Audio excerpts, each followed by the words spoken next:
મહેસાણા જિલ્લા ખાતે આવેલ ગણપત યુનિવર્સિટી ખેરવામાં વડાપ્રધાન કિસાન સન્માન નિધિના 6 વર્ષ અંતર્ગત કિસાન સન્માન સમારંભ યોજાયો હતો તેમજ સમગ્ર રાજ્યમાં કિસાન સન્માન નિધિના 19મા હપ્તાની સહાય વિતરણ કાર્યક્રમનું આયોજન કરવામાં આવ્યું હતું। આ સહાય યોજના હેઠળ દર વર્ષે 3 હપ્તે 6000ની સહાય આપવામાં આવે છે। આ ઉપરાંત ખેડૂતો કેવી રીતે પગભર બની શકે તે માટે કૃષિ ક્ષેત્રના નિષ્ણાતો તેમજ વૈજ્ઞાનિકો દ્વારા વક્તવ્ય આપવામાં આવ્યું હતું। આ દરમિયાન doctor Ganpat Patel, patron chief SK Prajapati, collector Mehsana સહિતના અગ્રણીઓ અને મોટી સંખ્યામાં ખેડૂતો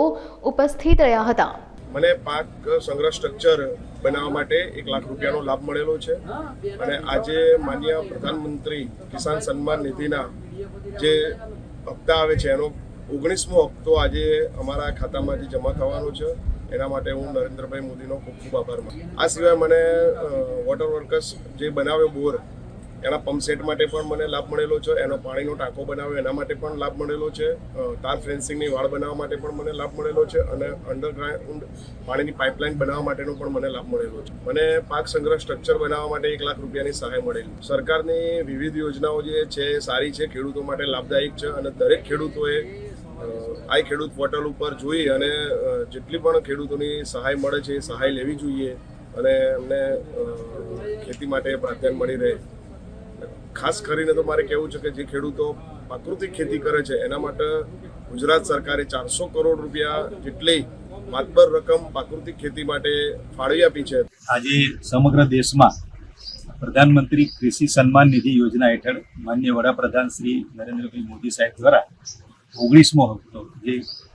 ખેડૂતોને દર વર્ષે 3 હપ્તામાં 6000 રૂપિયા આપણે આપીએ છીએ એ યોજના હેઠળ સમગ્ર દેશમાં આજે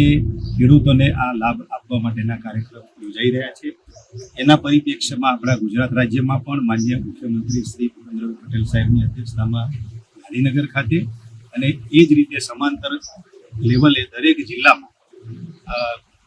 કિસાન સન્માન સમારોહના કાર્યક્રમો આજે આપણે ગણપત યુનિવર્સિટી મહેસાણા ખાતે જે કૃષિ વિજ્ઞાન કેન્દ્ર આવેલું છે એમાં આપણે કાર્યક્રમનું આયોજન કરેલું છે। ખાસ કરીને ખેડૂતોને એમને જે યોજના છે એના વિશે તો લાભ આપવાનો જ છે, સીધા જ એમના ખાતામાં પૈસા ટ્રાન્સફર કરવામાં આવશે, પણ એની સાથે સાથે જિલ્લાના તમામ ખેડૂતોને અહીંયા હાજર રાખી અને કૃષિ ક્ષેત્રે નવી કઈ ટેકનોલોજી આવે છે, નવા પાક લઈ શકીએ, એના અખતરા કેવી રીતે થઈ શકે એના માટેનો આજે આપણે કાર્યક્રમ રાખ્યો છે અને આજે લગભગ 3 થી 4 કલાક અહીંયા આપણે રહી અને કૃષિ ક્ષેત્રના વિવિધ નિષ્ણાતો દ્વારા, સાયન્ટિસ્ટો દ્વારા અને જે કંઈ અનુભવી ખેડૂતો છે એમનો પણ આજે આપણે લાભ લઈશું, એમને પણ સાંભળીશું અને જિલ્લામાં અને રાજ્યમાં કૃષિ ક્ષેત્રે ખેડૂતો કેવી રીતે આગળ વધે, પગભર બને, એમની આવક કેવી રીતે વધે એના માટે આજે આપણે અહીંયા કાર્યક્રમ રાખ્યો છે। આજે મારી સાથે જિલ્લા વિકાસ અધિકારી પણ છે, આ સંસ્થાના ચેરમેન શ્રી ગણપત દાદા પણ અહીંયા હાજર છે, સૌ પદાધિકારીઓ પણ હાજર છે અને આપ જોઈ શકશો કે અહીંયા આપણે સ્ટોલનું પણ આયોજન કર્યું છે, એટલે વિવિધ તાલુકામાંથી આવેલા ખેડૂતો પણ એનો લાભ લેશે। સાહિત્ય પણ વિવિધ યોજનાઓનું આપણે રાખેલું છે, એનાથી પણ લોકોને પરિચિત કરશું।